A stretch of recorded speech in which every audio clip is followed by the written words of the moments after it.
की नंबर 1 आयुर्वेदिक औषधि व टॉनिक। सह प्रायोजक हैं doctor ortho Ayurvedic oil and capsule, जोड़ों के दर्द की बेजोड़ दवा। और अंडरवेट रहोगे तो रोगों से कैसे लड़ोगे? Endura Mass, gain weight, stay fit, look great.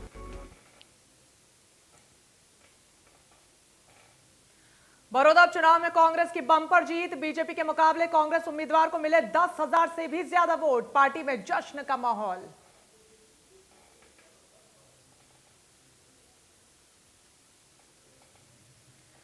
Bihar के रुझानों में एनडीए की सरकार महागठबंधन से आगे निकली। मोदी नीतीश की जोड़ी 100 सीट के आसपास दिख रहा तेजस्वी की अगुवाई वाला महागठबंधन।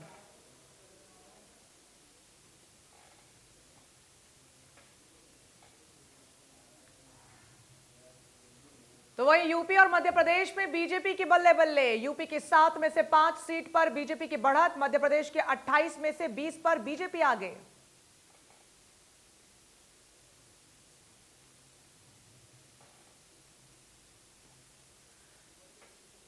बिहार, यूपी और मध्य प्रदेश में जीत के एहसास से गदगद हुए बीजेपी कार्यकर्ता। जगह जगह मनाया जा रहा है जश्न, एक दूसरे को दी जा रही है बधाई।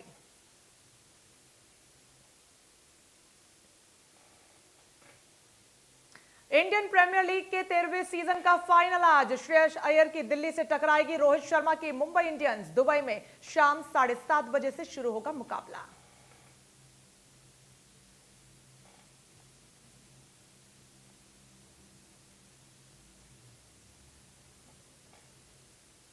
नमस्कार, स्वागत है आपका। मैं हूं आपके साथ रंजना सिंह राठौड़।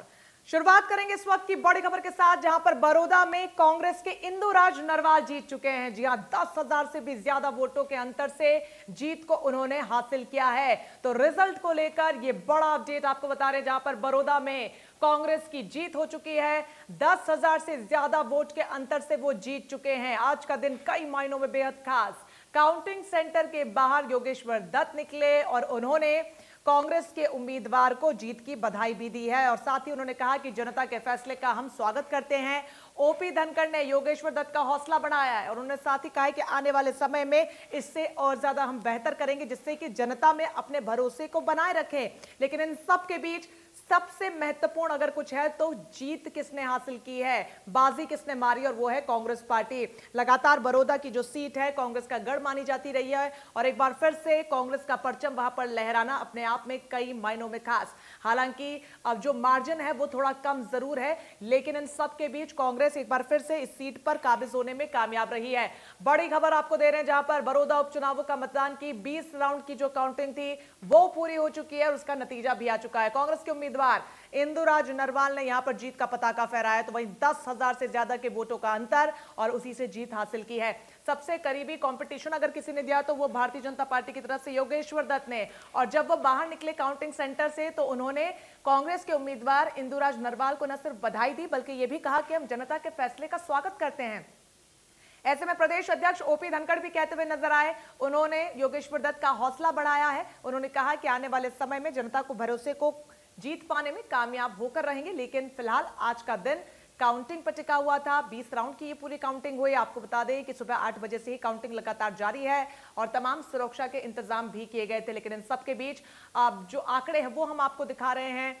ओपी धनखड़ ने योगेश्वर दत्त का हौसला भी बढ़ाया है। खासतौर पर जो मुकाबला था वो कांग्रेस के प्रत्याशी इंदुराज नरवाल और भारतीय जनता पार्टी के प्रत्याशी जो उम्मीदवार थे उनके योगेश्वर दत्त के बीच चला रहा था। सुबह से ही लगातार एक के बाद एक जैसे ही राउंड्स की काउंटिंग कंप्लीट हो रही थी। हालांकि सुबह से ही बढ़त कांग्रेस की बनी हुई नजर आ रही थी और तस्वीर तभी से साफ होना शुरू हो गई थी। लेकिन चूंकि 20 राउंड की काउंटिंग हो रही थी और 20 राउंड की काउंटिंग खत्म होने को लेकर इंतजार लगातार किया जा रहा था और अब जब मतगणना खत्म हो चुकी है ऐसे में रिजल्ट्स भी सबके सामने हैं। ये बड़ी खबर रिजल्ट को लेकर आपको बता रहे हैं, जहां पर कांग्रेस ने 10,000 से भी ज्यादा वोटों के अंतर के साथ जीत की दहलीज को पार कर लिया है। कांग्रेस पार्टी के खेमे में कार्यकर्ताओं में खुशी की लहर, जश्न की लहर देखने को मिल रही है। एक दूसरे को बधाइयां दी जा रही है, मिठाई खिलाई जा रही है और क्यों ना खिलाई जाए, क्योंकि लगातार जो बड़ौदा का रन था वो बहुत ज्यादा दिलचस्प बना हुआ था। इन सब के बीच चुनौती बहुत ज्यादा बड़ी थी, क्योंकि इससे पहले भी ये सीट श्री कृष्ण हुड्डा के हक में हमेशा से रही, और फिर चाहे वो 2009 का चुनाव हो, 2014 का चुनाव हो या फिर 2019 का चुनाव, लगातार 3 बार बड़ौदा के रन को फतेह किया कांग्रेस की तरफ से श्री कृष्ण हुड्डा ने। हालांकि अप्रैल में उनके निधन के बाद ये सीट खाली हुई और उसके बाद एक बार फिर से यहां पर उपचुनाव हुए, लेकिन लगातार जो दारोमदार था वो कांग्रेस पार्टी पर था। कहीं ना कहीं चुनौती उनके लिए बहुत बड़ी थी और सबसे बड़ी बात थी यहां पर साख की लड़ाई की, क्योंकि बड़ौदा की जो सीट है वो कांग्रेस का हमेशा से गढ़ मानी गई है। लेकिन इन सब के बीच राहत की बात कांग्रेस पार्टी के लिए कि आखिरकार जीत उन्होंने दर्ज कर ही ली, लेकिन योगेश्वर दत्त ने जो कांटे की टक्कर उनको दी है, और यही वजह है कि ओपी धनखड़ प्रदेश अध्यक्ष भारतीय जनता पार्टी के, वो यहां पर हौसला बढ़ाते हुए साफ तौर पर नजर आए योगेश्वर दत्त का।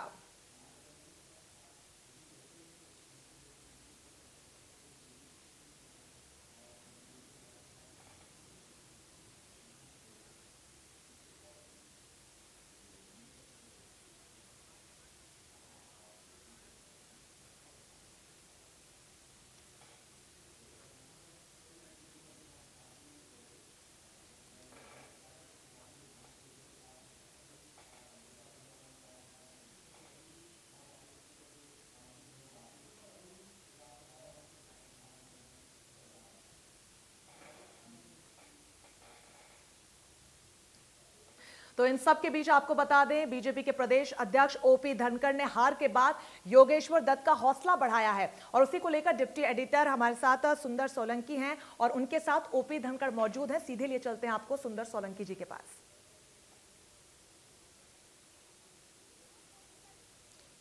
शुक्रिया। जिस तरह से बात लगातार यही हो रही थी कि बड़ौदा का चुनाव एक साख का प्रश्न है और सरकार के लिए एक बड़ी चुनौती थी, खासकर विपक्ष को भी अपनी जो अस्तित्व है उसको बचाना था, और उस लड़ाई में अब देखें तो विपक्ष आगे है, कांग्रेस आगे है, कांग्रेस जीत के करीब है लगभग। अध्यक्ष हैं बीजेपी के धनखड़ साहब, पहली प्रतिक्रिया आपकी? जीत की उम्मीद रही होगी, सोचा होगा कि हुड्डा साहब से ये सीट छीन लेंगे, हुआ नहीं ऐसा? सबसे पहले तो बहुत बढ़िया चुनाव लड़ने के लिए मैं योगेश्वर दत्त और भारतीय जनता पार्टी के सभी कार्यकर्ताओं को बधाई देता हूं। हमने पहले ही कहा था कि ये कांग्रेस की सीट है और चुनौती कांग्रेस के लिए है, हमारे लिए अवसर है, अवसर को हम उपलब्धि में बदलेंगे। हम अवसर को उपलब्धि में नहीं बदल पाए। क्यों नहीं बदल पाए? देखिए, जनादेश जैसा भी है उसको स्वीकार करना होता है, लेकिन एक बात मैं जरूर कहना चाहूँगा, योगेश्वर जैसे महान खिलाड़ी को हराकर कांग्रेस पार्टी ने अच्छा नहीं किया है, क्योंकि योगेश्वर जैसे अभिमन्यु को मारकर कभी इतिहास जो है वो गर्व नहीं कर पाया, सदा आत्मग्लानि से भरा रहा। ऐसे हरियाणा के सर्वश्रेष्ठ खिलाड़ी को हराकर कांग्रेस हमेशा आत्मग्लानि से भरी रहेगी, कभी गर्व नहीं कर पाएगी। नहीं, विकास की आप बात करते रहे कि 6 साल में विकास हुआ है, अब बड़ौदा का आगे विकास होगा, ये माने कि बड़ौदा की जनता उस पर भरोसा नहीं कर पाई, इस बात को नहीं मानेंगे आप? देखिए, विकास की तो एक लगातार प्रक्रिया है, लगातार चलेगी, और विकास बड़ौदा का करेंगे। जो हमने कमिटमेंट किया उसको आगे लेकर जाएंगे। लेकिन योगेश्वर दत्त जैसे नौजवान का विधानसभा पहुंचना, सर्वश्रेष्ठ खिलाड़ी का पहुंचना, वो सारे हरियाणा के लिए गर्व और गौरव की बात होती है। और इस प्रकार से एक कुश्ती संघ के प्रधान द्वारा और ऐसे खिलाड़ी के हरियाणा के लिए दिन रात का प्रयास करना, जो हरियाणा के कुश्ती संघ के प्रधान हैं, वो और भी मैं कहूँगा कि निंदनीय बात है जी। लेकिन सवाल, चाहे ये जिस तरह से बात होती रही, किसान बिल की बात हुई, कृषि बिल की बात, ये उल्टा पड़ गया कुछ इस तरह का, इसका असर भी दिखा है बड़ौदा में? देखिए, मैंने कहा बड़ौदा सीट पहले कांग्रेस की पास थी और हमारे वोट बढ़े हैं। अगर इस बात का कोई असर होता तो हम और पीछे जाते। ये तो एक झूठा प्रचार है, लोगों ने समझ लिया है। ये अच्छे कानूनों को झूठ बोल के काले कानून बताते हैं, उन कानूनों में कोई कमी नहीं निकाल पाते। जब कमी की बात आती है तो फिर अगली बात पर आ जाते हैं, और अगली बात का कम से कम भूपेंद्र सिंह हुड्डा और अच्छे अच्छे कांग्रेसियों को पता है कि जो वो बात कहते हैं वो बात कहाँ पहुँचती है, कहाँ जाती है, उसके परिणाम क्या होते हैं, ये कम से कम अच्छी तरह से जानते हैं। लेकिन उसके बाद भी झूठ की राजनीति करते हैं, ये बात बहुत हैरान करती है। तो उनका झूठ जिता गया है? नहीं, ये वो विषय नहीं है। अगर वहाँ ये विषय हुआ होता जिसकी आप बात कर रहे हो, तो हमारे 38,000 से वोट बढ़कर 50,000 से ऊपर नहीं आते। लोगों ने उनकी उस बात को नहीं माना। वो सीट परंपरा से कांग्रेस की थी और हमने उस पर एक अच्छा प्रयास किया और हम अपना वोट बढ़ाकर लाए। हमारे कार्यकर्ताओं ने, योगेश्वर दत्त ने बहुत अच्छा चुनाव लड़ा, इसके लिए मैं उनको बधाई देता हूं, कार्यकर्ताओं को भी बधाई देता हूं और योगेश्वर दत्त को भी बधाई देता हूं। पिछली बार आपकी सहयोगी जो गठबंधन में है जेजेपी 30,000 के करीब वोट लेकर गई थी।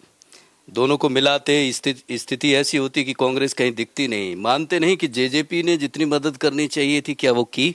देखिए, हर चुनाव अलग चुनाव होता है। किसी तो एक चुनाव को दूसरे चुनाव के परिप्रेक्ष्य में आप कभी भी नहीं देख सकते, और दोनों ने मिलकर चुनाव लड़ा, दोनों ने अच्छी मेहनत की है और अच्छे वोट प्राप्त किए हैं। अब आगे क्या धनखड़ साहब? आगे फिर बेहतरी की ओर लगातार, क्योंकि ये तो एक सीट कांग्रेस की थी, पहले भी इस सीट पर कांग्रेसी बैठते थे, हुड्डा साहब बैठते थे, श्री कृष्ण हुड्डा, अब कांग्रेस का जो है वो दूसरा बैठ जाएगा, इतना ही फर्क है। ये तो यूं का यूं, जैसे हरियाणा का विकास, हरियाणा की प्रगति, 50% महिलाओं के लिए जो रिजर्वेशन पंचायतों में किया है, 8% जो बीसी के लिए बढ़ाया है, एससी को प्लाटों में जो 10% की छूट दी है, तो ये सब हरियाणा की प्रगति के पथ पर ऐसे ही बढ़ता जाएगा। अभी तो कोई जो है यात्रा शुरू हुई है, 1 साल हुआ है, 4 सालों में कमाल करके दिखाएंगे। नहीं, 1 साल जो हुआ आपका, आपकी सरकार की तरफ से बेमिसाल बताया जा रहा है, लेकिन बड़ौदा में जिस तरह से उसका नतीजा आया, वो ऐसे लगता है कि बड़ौदा की जनता को उसे बेमिसाल नहीं माना। देखिए, ऐसा है कि हर क्षेत्र में कुछ ना कुछ प्रभाव क्षेत्र होता है। ये कांग्रेस की सीट थी, वर्षों से थी, बीजेपी की कभी आई नहीं थी, तो इससे आकलन आप नहीं कर सकते। इसका आकलन आपने करना हो तो हमारे बढ़े हुए वोटों से आकलन करो। हमने अपना जन समर्थन उस सीट पर बढ़ाया है, तो कांग्रेस का जन समर्थन वहां पर घटा है, तो हमारा बढ़ा है, तो इसलिए हम उसमें अच्छी पोजीशन में हैं। धनखड़ साहब कह रहे हैं अच्छी पोजीशन में हैं। पूर्व कैबिनेट मंत्री हैं विपुल गोयल, वो भी हमारे साथ मौजूद हैं। गोयल साहब, पहली प्रतिक्रिया आपकी कि किस तरह से बड़ौदा की, धनखड़ साहब कह रहे हैं बहुत अच्छी लड़ाई लड़ी, क्या कहेंगे आप? देखिए, धनखड़ साहब ने अभी बताया डिटेल में कि 30% लगभग वोटों का इजाफा हुआ है, और बड़ौदा की जनता ने पहले से ज़्यादा, जो कि परंपरागत सीट कांग्रेस की थी, उससे बीजेपी के अंदर अपना विश्वास जताया, और बहुत अच्छे तरीके से सभी कार्यकर्ताओं ने माननीय मनोहर लाल जी और धनखड़ जी के नेतृत्व में बहुत अच्छा चुनाव लड़ा, और बड़ौदा की जनता को समझाने में कामयाब रहे कि जिस तरीके की बात, विकास की बात हरियाणा करता है, भारतीय जनता पार्टी कर रही है, वो विकास वहाँ पर आपने देखा कि उसने इस वोटों में इजाफा किया। लेकिन वही है कि सवाल, जिस तरह से 6 साल की सरकार आप लोगों की रही, और उसमें एक उपचुनाव होता है, और उसमें चारों तरफ से अगर नतीजे आ रहे हैं तो बीजेपी के फेवर में आ रहे हैं, लेकिन हरियाणा में एक उपचुनाव है और वो ही आपके हाथ से निकल जाता है। अभी कहा ना अध्यक्ष जी ने, परंपरागत सीट कांग्रेस की थी, उसके बाद भी 30% का इजाफा, ये एक बहुत, मैं तो कहता हूँ कि भारतीय जनता पार्टी हरियाणा बधाई की पात्र है कि इतनी 30% का इजाफा इसके अंदर किया, इस चुनाव के अंदर। तो बहुत ही अच्छा चुनाव लड़ा और बहुत अच्छा नतीजा। इजाफा चाहिए था, जीत नहीं। जीत चाहिए थी, कहा ना कि प्रयास, निरंतर प्रयास है कि 30% का है, आज अप्रिसिएशन करा है, आगे जाएंगे इस चुनाव के अंदर, आगे और बात करेंगे और काम करेंगे इसके लिए। देखिए, चाहे ओम प्रकाश धनखड़ जी की बात करें, बीजेपी के प्रदेश अध्यक्ष हैं, उनके नेतृत्व में ये चुनाव लड़ा गया और बड़ी मजबूती से। अभी वो योगेश्वर दत्त जो चुनाव लड़े हैं, उनको भी उन्होंने अभिनंदन दिया, बधाई दी कि बड़ी मजबूती से चुनाव लड़ा है। वहाँ प्रभारी थे जेपी दलाल जी, उनको बधाई दी कि आप मजबूती से, ये चीज़ें हमने अच्छी लड़ाई लड़ी है, इजाफा किया है वोटों में। विपुल गोयल जी हैं, उनका भी कहना ये है कि बेहतरी की तरफ पार्टी सोचेगी, बड़ौदा का विकास होगा, और लगातार ये जो विकास की बात है पार्टी की तरफ से या सरकार की तरफ से, वो तत्पर रहेंगे इस बात को लेके। चलिए, बहुत बहुत शुक्रिया। सुंदर सोलंकी जी हमारे साथ जुड़े और उन्होंने प्रदेश अध्यक्ष ओपी धनखड़ जी से बात की। कैबिनेट मंत्री भी उनके साथ मौजूद थे, और दोनों ही मंत्री साफ तौर पर ये कह रहे हैं कि हाँ, हम हारे हैं, लेकिन यहां से जो आगे की राह है वो और ज्यादा साफ हो चुकी है, तस्वीर साफ हो चुकी है कि जनता के मन में क्या है। हालांकि उन्होंने राज्य में अपनी जो सरकार का 1 साल हुआ है उसको लेकर भी जिक्र किया है कि सिर्फ 1 ही साल हुआ है, आने वाले 4 साल में अब जनता के भविष्य के लिए, उनके हित के लिए कई परियोजनाएं जो लंबित है उनको धरातल पर उतारा जाएगा, और एक बार फिर से जनता के भरोसे को जीता जाएगा। लेकिन इन सब के बीच जो रिजल्ट आज आए हैं उसका बेसब्री से सभी को इंतजार था। हालांकि उन्होंने जिक्र महाभारत का भी किया, जहां पर उन्होंने कहा कि अभिमन्यु को मारकर कभी भी किसी की ख्याति हासिल किसी को नहीं हुई है, और कांग्रेस ने योगेश्वर दत्त जैसे महान पहलवान को हराकर अच्छा नहीं किया। हालांकि जनता के हाथ में है, जनता जनार्दन है, और जनता ने अपना नतीजा दे दिया है। इस बीच एक के बाद एक बड़ा अपडेट इस पूरे बड़ौदा के रण का आपको बता रहे हैं, जहां पर फिलहाल सबसे बड़ा अपडेट हमने आपको बताया, जहां पर कांग्रेस इस सीट से जीत हासिल कर चुकी है। बड़ौदा कांग्रेस की पुरानी सीट है, ऐसा धनखड़ साहब ने कहा है। परंपरागत सीट भी उन्होंने कहा कि हमने एक अच्छी लड़ाई लड़ी है, एक अच्छा कंपटीशन, एक हेल्दी कंपटीशन हमने दिया है। लेकिन इन सब के बीच उन्होंने योगेश्वर दत्त का हौसला भी बढ़ाया। उन्होंने कहा कि बहुत ही बेहतरीन उन्होंने इस जंग को लड़ा है, और मार्जिन जो सामने आया है वो भी बेहद कम है। लेकिन हम आपको बता दें, पिछले जो चुनाव हुए थे इसी सीट पर, उस पर मार्जिन जो था जीत का कांग्रेस का वो 5000 था, और इस बार बढ़कर 10,000 हो चुका है। तो कहीं ना कहीं कहीं कांग्रेस पार्टी की जो धमक है वो इलाके में साफ तौर पर नजर आ रही है। परंपरागत सीट तो है ही, लेकिन उस सीट पर भरोसा कायम रखना सबसे बड़ी चुनौती होती है और कांग्रेस उसमें बखूबी कामयाब होती हुई नजर आई। लेकिन ओपी धनखड़ साहब ये कहते हुए भी नजर आए कि हमारे पास अवसर था, उसको उपलब्धि में हम तब्दील नहीं कर पाए। लेकिन राज्य में सरकार का हमारा 1 साल हुआ है, शायद भरोसे का, जनता का जो भरोसा है वो उतना हम नहीं हासिल कर पाएंगे, लेकिन आने वाले 4 साल बहुत ज्यादा महत्वपूर्ण है और एक बार फिर से कांटे की टक्कर हम इनको देंगे। लेकिन इन सब के बीच एक के बाद एक इस पूरी काउंटिंग को लेकर, इस रिजल्ट को लेकर प्रतिक्रियाएं सामने आ रही है। और सबसे महत्वपूर्ण प्रतिक्रिया ओपी धनखड़ साहब की इसलिए भी हो जाती है क्योंकि महत्वपूर्ण भूमिका में वो थे, उन्हीं की अगुवाई में ये पूरा चुनाव भारतीय जनता पार्टी की तरफ से प्रचार प्रसार प्लान किया गया। हालांकि मुख्यमंत्री भी कई बार चुनावी मैदान में आए और समर्थन रैली योगेश्वर दत्त के हक में की, लेकिन ओपी धनखड़ फ्रंट फुट पर योगेश्वर दत्त के समर्थन को लेकर लोगों से अपील करते हुए हर मोर्चे पर नजर आए। इसलिए उनकी जो प्रतिक्रिया है वो सबसे ज्यादा महत्वपूर्ण हो जाती है।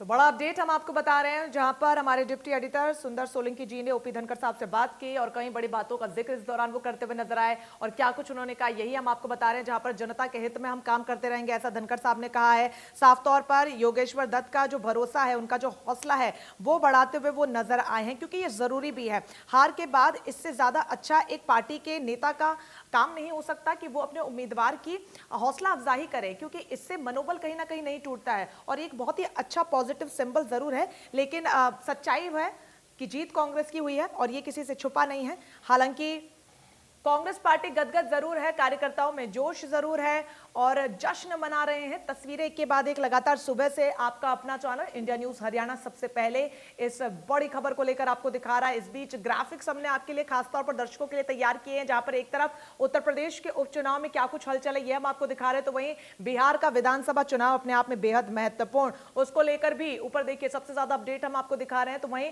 बड़ौदा के बादशाह की खबर तो हमने आपको बताई दी है और एक के बाद एक तस्वीर लगातार आगे भी आपको दिखाते रहेंगे और प्रतिक्रियाएं इस दौरान सबसे ज्यादा महत्वपूर्ण हो जाती है, वो भी हम आपको अपडेट्स करते रहेंगे।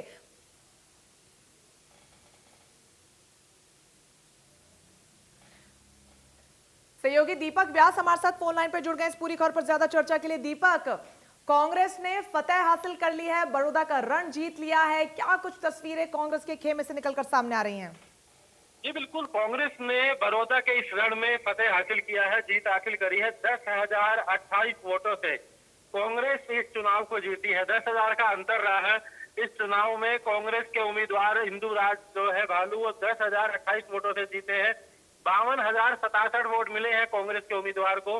वहीं दूसरे नंबर पे भारतीय जनता पार्टी के उम्मीदवार योगेश्वर दत्त, जो कि 42,039 वोट ले सके हैं। तो 10,000 वोटों का ये अंतर रहा। और सबसे हैरानी की बात, तीसरे नंबर पर लोकतंत्र सुरक्षा पार्टी के राजकुमार सैनी आए हैं। लोकतंत्र सुरक्षा पार्टी से राजकुमार सैनी, जिन्होंने 5,005 वोट लिए, और इनेलो जो कि कई बार प्रदेश की सत्ता में रही है, केवल 4560 वोट मिले हैं, यानी कि चौथे नंबर पे रही है इंडियन नेशनल लोकदल पार्टी यहाँ पर।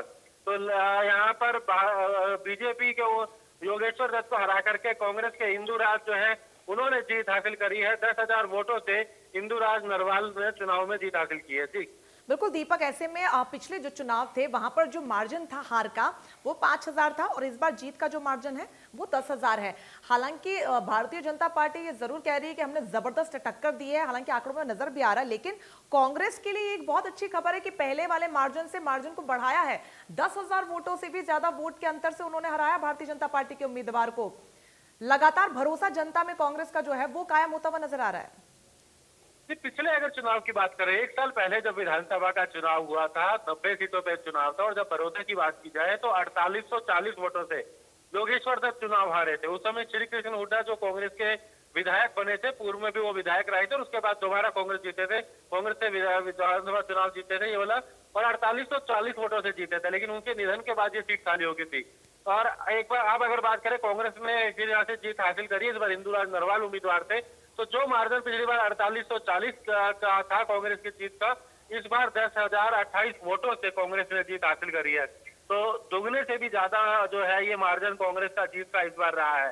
तो कांग्रेस के लिए ये अच्छी खबर है, लेकिन बीजेपी के लिए जरूर कहीं ना कहीं ये एक बड़ा नुकसान रहा है। योगेश्वर दत्त जो पिछली बार 4840 वोटों से चुनाव हारे थे। इस पर 10,000 वोटों से चुनाव हारे हैं। ये जींद के उपचुनाव के बाद हालांकि उदाहरण दिया जा रहा था कि बीजेपी इस उपचुनाव को भी जीत हासिल करेगी। तो लेकिन कहीं ना कहीं ये उपचुनाव, बड़ौदा का ये उपचुनाव कहीं ना कहीं एक बड़ा नुकसान जो है भारतीय जनता पार्टी के लिए रहा है और कांग्रेस ने यहाँ पर 10,028 वोटों से जीत हासिल की है। बिल्कुल दीपक, और अपने आप में बहुत जबरदस्त जीत इसलिए भी है क्योंकि पिछले 3 सेशंस को हम देखें, 2009, 2014 और 2019, सभी में कांग्रेस ने जीत का परचम फहराया था। इसीलिए कहीं ना कहीं साख की लड़ाई थी। बहुत बहुत शुक्रिया आपका तमाम जानकारी के लिए दीपक। तो यहाँ पर ओपी धनखड़ साहब ने योगेश्वर दत्त का हौसला जरूर बढ़ाया है, लेकिन इन सबके बीच जो तस्वीर सबसे बड़ी निकलकर सामने आ रही है वो ये कि कांग्रेस ने जीत हासिल कर ली है। 10,000 से भी ज्यादा के वोट के जो अंतर है उससे जीत को हासिल किया है। ऐसे में बड़ी चुनौती अब यहां से आगे की है। जनता ने जो भरोसा दिखाया है उसको कायम कैसे कांग्रेस रख पाती है, ये आने वाला समय बताएगा। चलिए फिलहाल के लिए इसी के साथ बस इतना ही, लेकिन लगातार बड़ी खबरों के लिए आप बने रहिए हमारे साथ। नमस्कार।